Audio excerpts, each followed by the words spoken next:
Hey young friends, Dr. Bill here. I am really glad that you chose to be with me today. For today's session, we're picking back up with our Big Names in the Bible series, and we're going to focus once again on the prophet Jeremiah. We've already done a couple of lessons about him, and we're going to continue for the next 2 or 3 weeks, taking stock of some things that he did and he said. Before we get started, let me remind you of a couple of important things. Jeremiah was a prophet during the time of the southern kingdom. That is, he was a prophet in the area or the land which belonged to Judah and Benjamin. This was a really important place because Jerusalem, the holy city, was located in this part of Israel. And Jerusalem was where the temple was. And the temple was the big building where people would come from all over to offer their sacrifices and worship God. The second thing about Jeremiah's time of ministry is that he did his work when the Babylonians were a threat. All during the time that he ministered and tried to speak and tell people what God expected, Babylon was either threatening to take over Judah and Benjamin or was about to do it. It was almost accomplished. Babylon had a very strong army, and they laid siege to the southern kingdom and particularly the city of Jerusalem. That is, they surrounded it, hoping to force the people of Jerusalem to surrender. Jeremiah continually prophesied that there was no way of escape, that the people of Babylon, their army, were going to be just too strong, and the southern kingdom would be defeated, and the people would eventually be carried off into exile. As you might imagine, this was not a very popular thing. And because Jeremiah kept prophesying and preaching this, saying this is what's going to happen because we have failed God, well, folks weren't too happy with Jeremiah. So keep those two things in mind as we go forward. For today's lesson, I'm going to draw from chapters 37, 38, and 39 in the book of Jeremiah. And the story I'm going to relate to you involves 3 very different people. The first of them is a man named Elijah.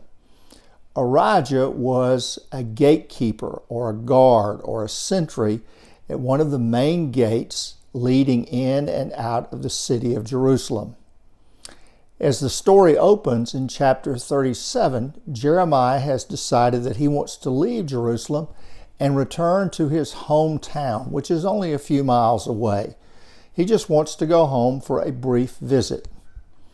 Well, Elijah is the guard at the gate, and when Jeremiah shows up, he stops Jeremiah, and he immediately assumes that Jeremiah is not wanting to visit his hometown. He immediately assumes that Jeremiah is going to leave the city and carry secret information to the Babylonians. He is acting as a spy. And so without any further ado, Elijah arrests Jeremiah and throws him in prison. Elijah is the first person. The second person is King Zedekiah. Zedekiah got word that Jeremiah was in prison, and he wanted to speak with Jeremiah. Zedekiah was hopeful that perhaps Jeremiah had heard something different from God, that perhaps the Babylonians weren't going to defeat the Hebrew people, that the city and the temple would be spared. And so he wanted to meet with Jeremiah because he was genuinely concerned about the fate of the city and the fate of the temple. But the only thing about Zedekiah is that he wanted to meet with Jeremiah privately. He didn't want anybody to know he was making this visit with the prophet. He did this because he was scared of what other people would think.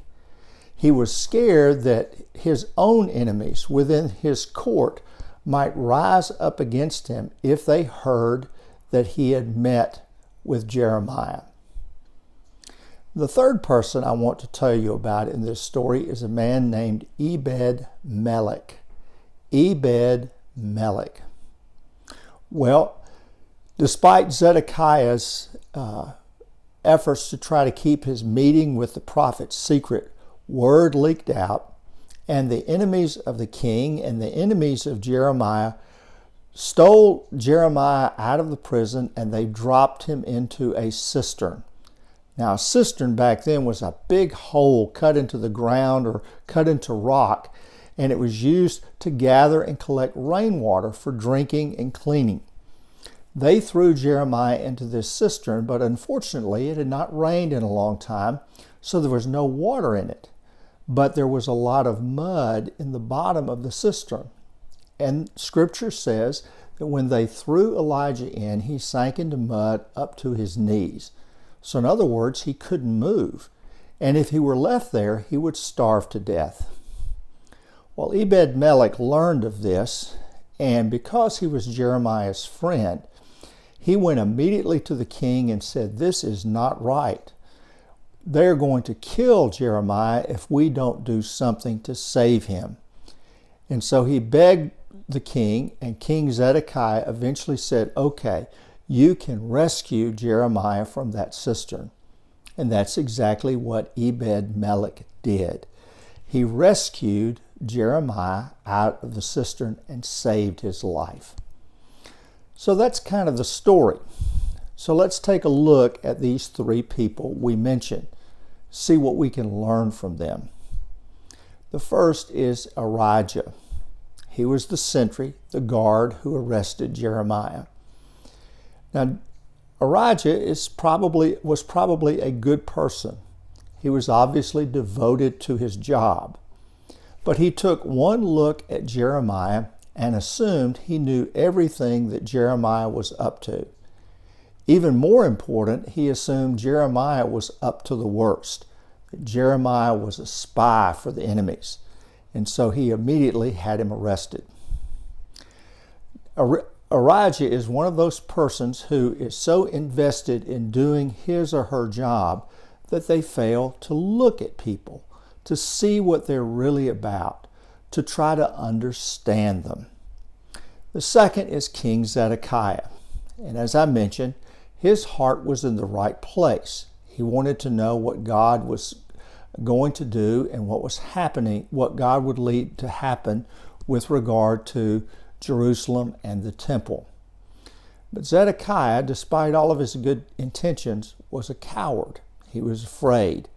He was weak, and therefore he didn't want to risk himself by having a meeting with the prophet Jeremiah. And then there's Ebed-Melech. Ebed-Melech was a friend, a good friend to Jeremiah, and he risked his life to save Jeremiah's life. He went to the king, he argued Jeremiah's case, and he wouldn't give up until he was able to rescue Jeremiah from that cistern. So we have these three people. Arijah, so devoted to doing his job, he never took a look at Jeremiah, never wanted to figure out what he was about, who he was. Zedekiah, who thought, I really want to do the right thing, but if there's too much pressure, I won't go there. I'll just back off. And then Ebed-Melech, a good friend, someone who risked his life to save Jeremiah's. I tell you this story to ask you and to ask myself, which of those characters is us? Which one of these people do we identify with? And the truth is, we're probably a little bit of all three of them. Sometimes we can judge people without really trying to make the effort to understand them. Sometimes we can want to do good, but we just don't have the will or the backbone or the courage to do it. And then sometimes we can be really, really good friends to others. We can do all we can to try to save them and to try to help them. So this particular story asks us the question, what kind of person am I? And I hope you'll think about that and figure out what kind of answer you might give to that question. Well, that's it for today.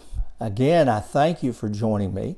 As always, if you have any questions, you can contact me by phone, email, text, whatever. I'll be glad to talk with you. In the meantime, I hope you have a good rest of the week, and I'll look forward to seeing you next week. Take care, and God bless. Bye-bye.